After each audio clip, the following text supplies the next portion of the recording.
থেকে 17 কিলোমিটার বেগে আমাদের উপকূলের দিকে ধেয়ে আসছে। এটা বর্তমানে তার চারিপাশে ঝড়ের গতিবেগ 60 থেকে 88 কিলোমিটার, এবং এটা রাতের শেষ দিকে অথবা কালকে ভোরের দিকে এটা আমাদের আরও মহাবিপদ সংকেতের দিকে যে চলে যাওয়ার সম্ভাবনা রয়েছে। আমরা এখন থেকেই আমাদের উপকূলের সমস্ত মানুষকে নিরাপদ আশ্রয়ে যাওয়ার জন্য আহ্বান জানাচ্ছি, এবং উপজেলা জেলার সমস্ত প্রশাসনকে, আইন শৃঙ্খলা বাহিনী, স্বেচ্ছাসেবক, রেডক্রস, সিপিবি সহ সমস্ত স্বেচ্ছাসেবকদেরকে অনতিবিলম্বে সমস্ত উপকূলীয় মানুষকে নিরাপদ আশ্রয়ে নিয়ে আসার জন্য আমরা আহ্বান জানাচ্ছি। সাথে সাথে আমরা এই যখন এটা মহাবিপদ সংক্ষেপে কালকে ভোর নাগাদ দেখা দেওয়ার সম্ভাবনা, তখন আপনার 8 থেকে 10 ফুট বেগে আপনার জলোচ্ছ্বাসে উপকূল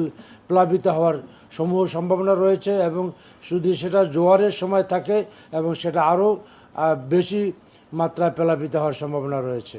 আপনারা জানেন যে এই ঝড়ের সাথে আমাদের প্রচুর বৃষ্টি হওয়ার সম্ভাবনা রয়েছে। প্রায় 24 ঘন্টায় 300 মিলিমিটার বৃষ্টি হওয়ার সম্ভাবনা রয়েছে। তাতে আমাদের পার্বত্য অঞ্চল, পাহাড়ি অঞ্চল ল্যান্ডস্লাইড দেখা যাওয়ার সমূহ সম্ভাবনা। সুতরাং আমাদের যারা পাহাড়ি অঞ্চলে কক্সবাজার সহ চিটাগাং সহ যে সমস্ত পাহাড়ি অঞ্চল রয়েছে, সেখানে আমাদের যাতে ল্যান্ডস্লাইড ব্যাপারে আমাদের এখনই সতর্কতা ব্যবস্থা নেওয়ার জন্য স্ব প্রতিষ্ঠানকে এবং স্ব এলাকার প্রশাসনকে আমরা আহ্বান জানাচ্ছি। সাথে সাথে আমরা বিভিন্ন সিটি কর্পোরেশন, পৌরসভা সহ শহর অঞ্চলে জলাবদ্ধতা দেখার সম্ভাবনা দিয়েছে, যেহেতু এখানে প্রায় 300 মিলিমিটার বৃষ্টি হওয়ার সম্ভাবনা। সুতরাং সমস্ত পৌরসভা, সিটি কর্পোরেশনকে জলাবদ্ধতার ব্যাপারে এখন থেকে প্রয়োজনীয় ব্যবস্থা নেওয়ার জন্য আমরা পরামর্শ দিচ্ছি। এক কথায় আমরা বঙ্গবন্ধু কন্যা জননেত্রী শেখ হাসিনা প্রতিনিয়তই আমাদেরকে এই ব্যাপারে পরামর্শ দিচ্ছেন, এবং তার নেতৃত্বে এবং তার পরামর্শে আমরা ঘূর্ণিঝড় রেমাল মোকাবেলা করার জন্য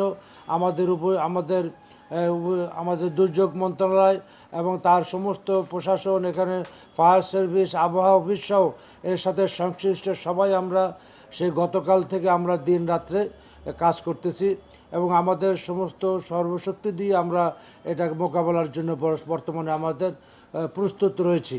এবং এই ঘূর্ণিঝড়ের সাথে সাথে যাতে প্রয়োজনীয় খাদ্য, চিকিৎসা সামগ্রী এবং স্বাভাবিক যে সমস্ত ঘূর্ণিঝড় এফেক্টেড মানুষের জন্য দরকার সে সমস্ত জিনিস আমরা মজুত রেখেছি, এবং আমরা এফেক্টেড এলাকার প্রশাসনের সাথে, ডিসিএসপির সাথে সার্বক্ষণিকভাবে আমাদের সচিব সহ আমাদের ঊর্ধ্বতন কর্মকর্তাদের সার্বিকভাবে যোগাযোগ রয়েছে।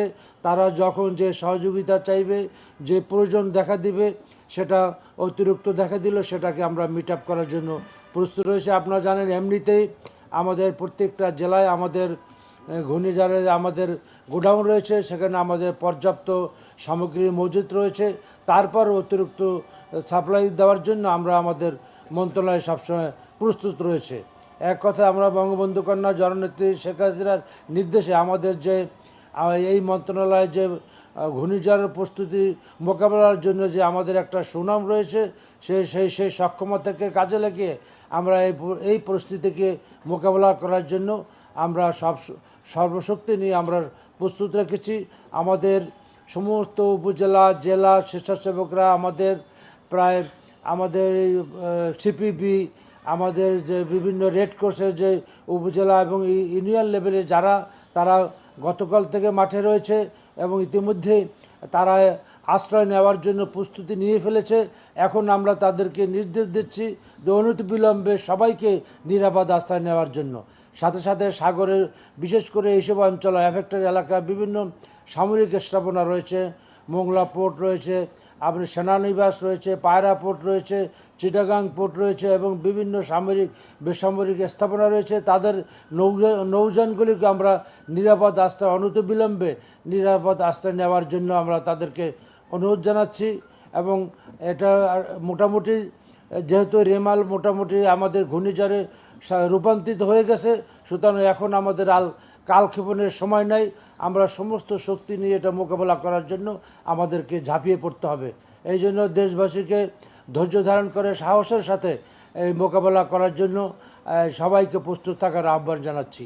জয় বাংলা, জয় বঙ্গবন্ধু। প্রধানমন্ত্রী যেহেতু এই ঘূর্ণিঝড় এখনই রাতে এটা বাড়ছে, মানে যে সময়টা পড়েছে সেটা আসলে রাতের মধ্যে পড়েছে, তো সেই ক্ষেত্রে এই গভীর রাতে আপনাদের কি প্রস্তুতি এবং আমরা অনুমান করতেছি রাতের শেষের দিকে অথবা কালকে ভোরের দিকে এটা মহাবিপদ সংকেত পর্যায়ে পৌঁছতে পারে।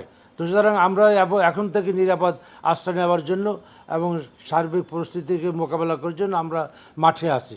তারপরে যখন যেটা প্রয়োজন হবে আমরা যদি সেই জন্য আমরা সমস্ত প্রশাসন, আমাদের কর্মী বাহিনী, স্বেচ্ছাসেবকরা প্রস্তুত রয়েছে। ধন্যবাদ।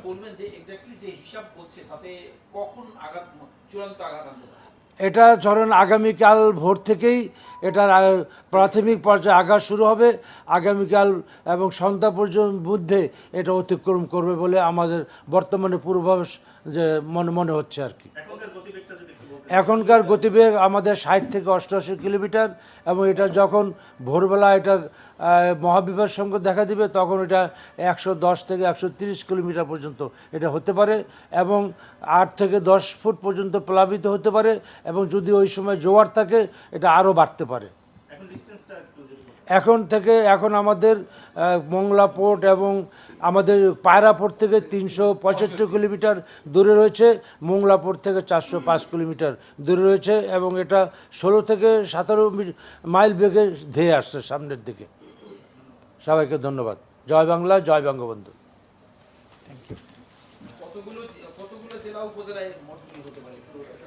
এখানে আমাদের উপজেলায় তো আমাদের 13টা একদম ডাইরেক্টলি আমাদের জড়িত, আরও 13টা একদম উপকূল, আরও 6টা জেলা এটার সাথে সংশ্লিষ্ট আছে।